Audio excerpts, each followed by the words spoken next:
So, good morning my dear students. In the last class, what we have studied, can I know? So, in the last class, we have studied that in our surrounding, what things we have seen? Table, chair, pen and your parents, birds, animals. So, we classified these things into two categories. We classified these things into two categories that are living and non-living. We categorize these things in the basis of living and non-living things, and then we have studied that what are the difference between the living and non-living things. So first difference we have seen that all the living things are made up of, that is, all the things are made up of certain materials. So what are living things made up of? Living things are made up of a small structural and functional unit that is called cell. What is it is called? Cell. The smallest structural and functional unit of a living organism was called the cell. Then what we have studied there? Then where we have studied that when the group of cells joins together to perform a particular function, when a group of cells joins together to perform a particular function, then this is called tissue. Then it is called tissue. After that we have learned that group of this tissue when joins together to perform a particular function, then this group of tissue when joined together to perform a particular function, it is known as organ. It is known as organ. Okay? When this organ joins together to perform a particular function, then this organ again joined together to perform a particular function, it was called as organ system. It was called as organ system. Some examples of organ also we have studied. What were the examples of the organs? These were stomach, food pipe, intestine. So these were some of the examples of the organ system. These were some of the examples of the organ. Now, what will be this together collectively be called as? Or what are the some of the organ systems till now we have studied? We have studied from the previous classes. Some of the organ systems are our digestive system. What is it? Digestive system. And other example you can give, our breathing, respiratory system. These two examples we have seen from our previous class. So my dear students, what happens when all the organ systems join together? When all the organ systems join together, they form a body. Either this body might be of a human or this body might be of any animal. This forms the body. So how can we sum up this? We can sum up like this. A small structure, human body is made up of a small structure and functional unit that is called cell. Group of cell is called a tissue. Then group of tissue forms the organ. And when this all organs combines together, they forms the organ system. And this organ system, when all the organ systems are put up in a body, when all the organ systems are joined together, they forms a body. This body might be of any human or it might be of any animal or bird. Human, bird, animal, etc. So this forms the body. Okay? Now my dear students,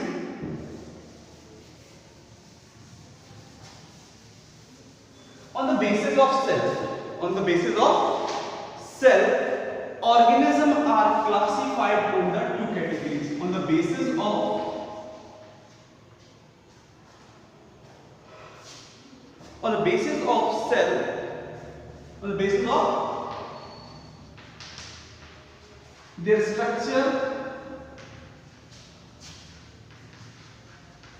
basis of their structure, or cell, or we can say cell. On the basis of the structure of the cell, the organisms are classified into two categories that are unicellular and multicellular.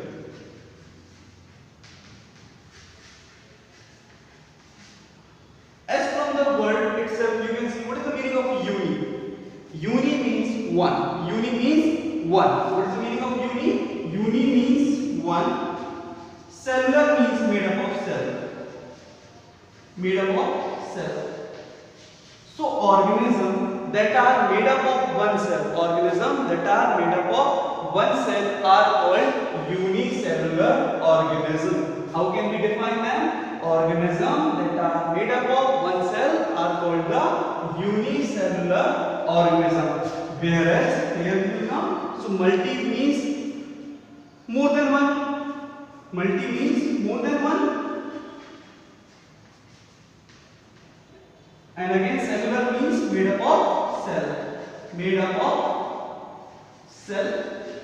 So the definition of multicellular becomes made up of more than one cell. So here is your definitions. We can see what are the unicellular organisms. Unicellular organisms that are made up of one cell. Organisms that are made up of one cell are called the unicellular organism. Whereas the organisms which are made up of more than one cell, the organisms which are made up of more than one cell are called the multicellular organism. Any doubt? Okay. Now, some example can we see of multicellular and unicellular? Unicellular examples, what are? Unicellular organisms, examples we can say them. Amoeba. What is the amoeba? Amoeba is a microorganism made up of a single cell, or it can be called as a unicellular organism. Amoeba and euglena. These are two organisms that are made up of one cell. So they are called as unicellular organism. They are called as unicellular organism. Whereas on the other hand, multicellular organism, so you can give lots of examples of the multicellular organism. What are the examples? The examples might be human, again birds, animals. So these are some of the examples. Plants. So these are all the examples of the unicellular organism. These all the examples of unicellular organism, and this is the example of the multicellular organism. Okay, Peter? Now, next.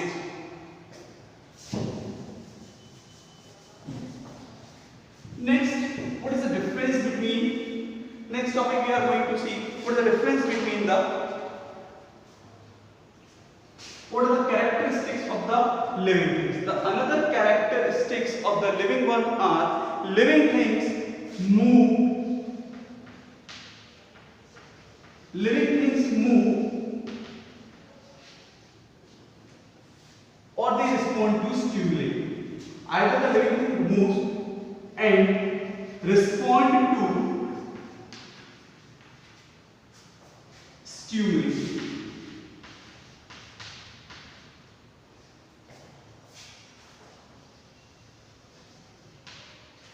So first point, living things move. So many of the living things like we humans, as you are saying, I am just walking.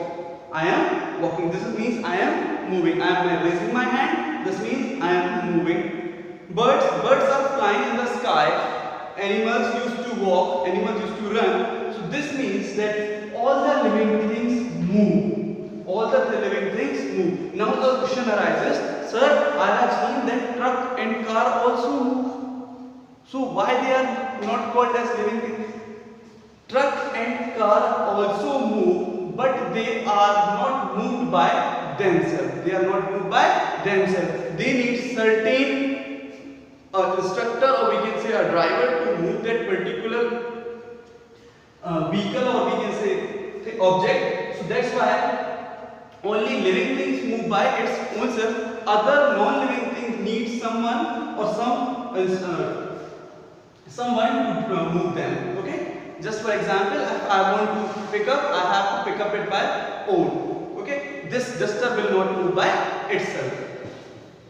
So all the living things move. Next, respond to stimuli.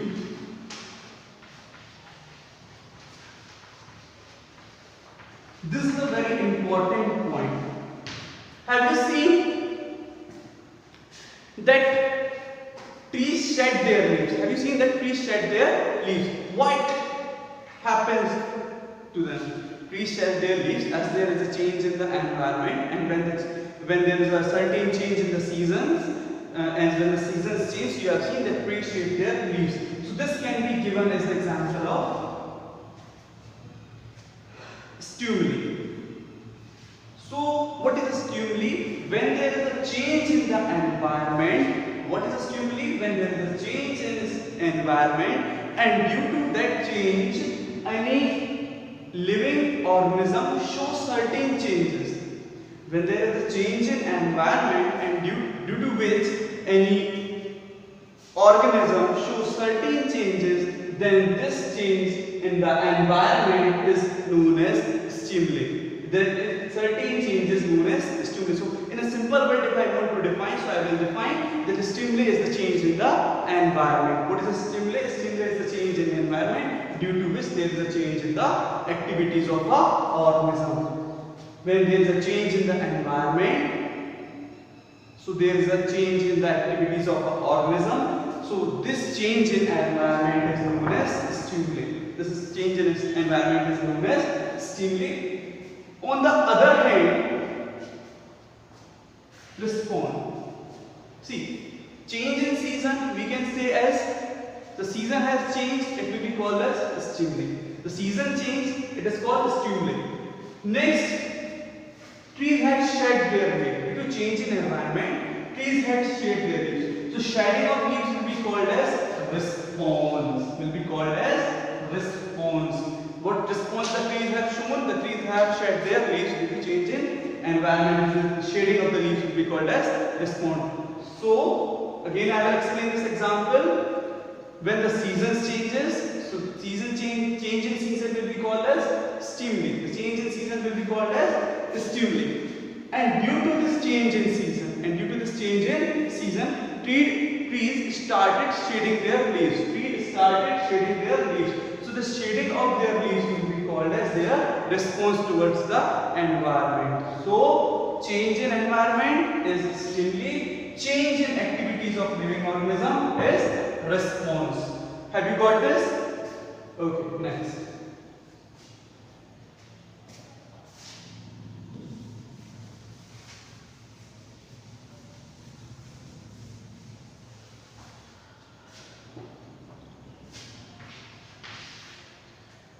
Next topic is living things grow. Living things grow.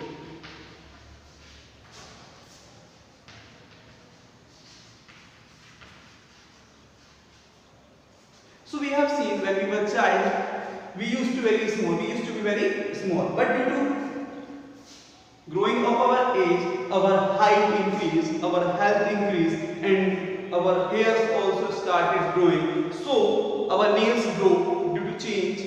So due to increase in age or due to changes, some certain changes, our body grow. So this is another example. Living things grow. This is another characteristics we can say that the living things grow, but the living things, non-living things do not grow. What things grow in living organism? In living thing organism, height may be growth. There might be a growth in height. There may be growth in health. Growth of hairs takes place, and nails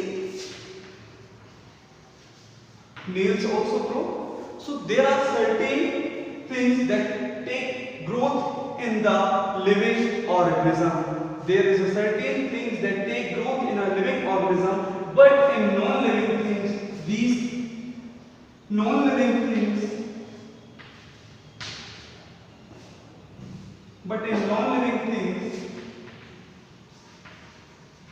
these growth does not take place. But in non-living things, these growth does not take place. So that is why we can say that living things grow, but non-living things do not grow. This is the another characteristics of the non-living thing. Next characters you will see.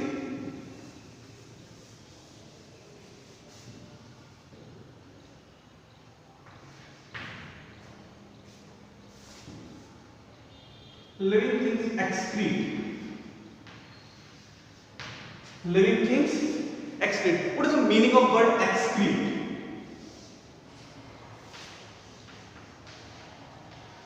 What is the meaning of word excrete? The wordly meaning of excrete is to rid out of waste or to remove the waste. To remove the waste.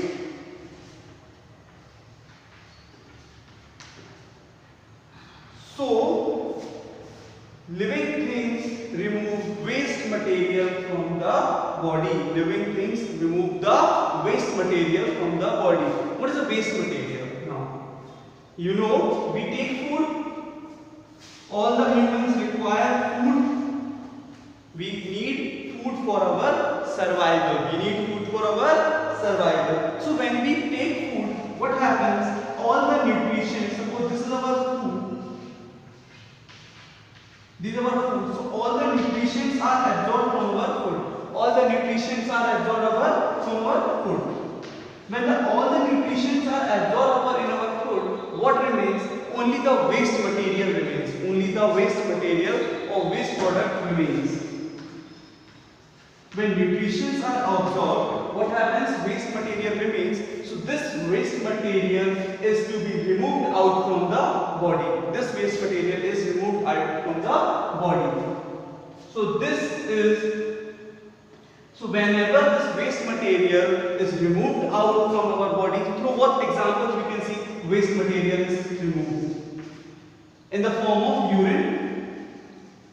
Whenever we go toilet, we used to do urine. So water, that is harmful water, is removed from our body. Okay. Next, in the form of sweat.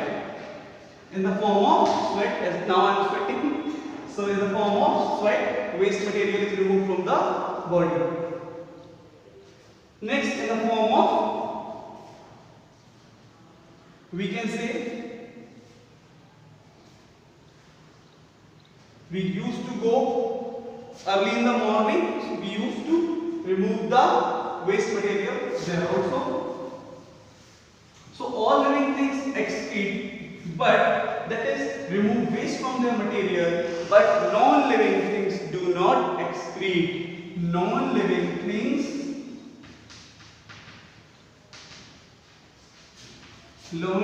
things do not excrete. That is, they do not remove waste material from the body. That is, they do not remove the waste material from the body. Okay? Do not. Non-living things do not remove waste material from the body. Okay? Next point.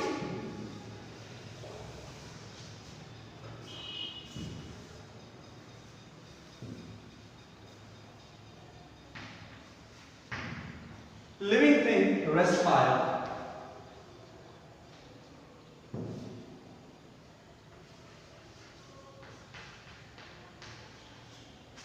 Living thing respire. First we will know what is the meaning of respire. Usually we say that taking in oxygen and giving out carbon dioxide is the meaning of respiration. Taking in oxygen and giving out carbon dioxide is respiration. That is completely wrong. That does not mean respire. That does not mean respire. What is the respiration then?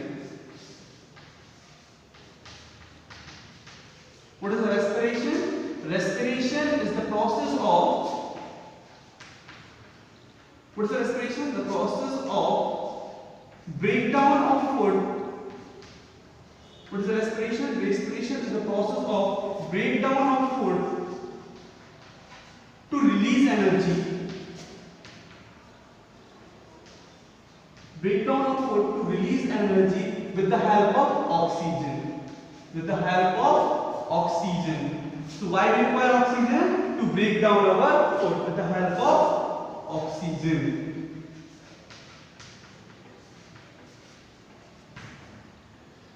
So what is the respiration? Respiration generally means the process of breaking down of our food with the help of oxygen to get energy. When we take the food, how do we get energy from the food? So when we take the food and it reaches us in our stomach, so oxygen used to break this food into different nutrition or different component. So this breakdown of food into its component to release energy is called as a respiration. The process of breakdown of food to release energy with the help of oxygen is known as a respiration. So what is the necessity of the respiration? Respiration is required to get the energy. What happens if we will not have the energy? If we will not have the energy, we will not be able to do our works, and due to that, we may not even survive. We may not even survive. So all the living things respire. Now what is then taking in and releasing carbon dioxide, taking oxygen and releasing carbon dioxide is called. That is called breathing. That is called breathing. The process of taking in oxygen. The process of taking in oxygen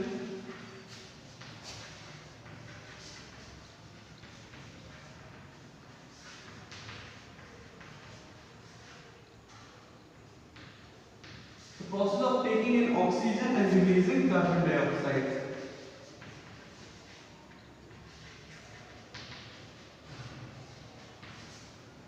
The process of taking in oxygen and releasing carbon dioxide is called a breathing. Breathing is the part of respiration. Breathing is the part of respiration. It is not completely respiration. Breathing can be said as the part of respiration. It is just a small part of a respiration, but it is not a complete respiration. What is the respiration? Respiration is the process of breakdown of food to release energy with the help of oxygen. And from where do we get the oxygen? We get the oxygen from a process called breathing. So how we get the oxygen? By taking in oxygen from the environment. By taking in oxygen from the environment, we get the oxygen, and this oxygen is used to break down the food to release the energy. Have you got this? Okay. So again, same thing. Living things respire, whereas non-living things do not respire. Living things respire, whereas non-living things do not respire. Non-living things do not respire. Do not respire. Means, see, non-living things do not require food. They require energy. They require energy. Sometimes we are using mobile phones, so they require electric energy, but they do not break down that energy with the help of oxygen. They do not break down that energy with the help of oxygen, so thus they do not respire. So we can say that non-living things do not respire. Have you got this? Okay. So my dear students, both living things like plants, all the living things like plants, animal, microorganism and human respire, whereas the non-living things do not respire.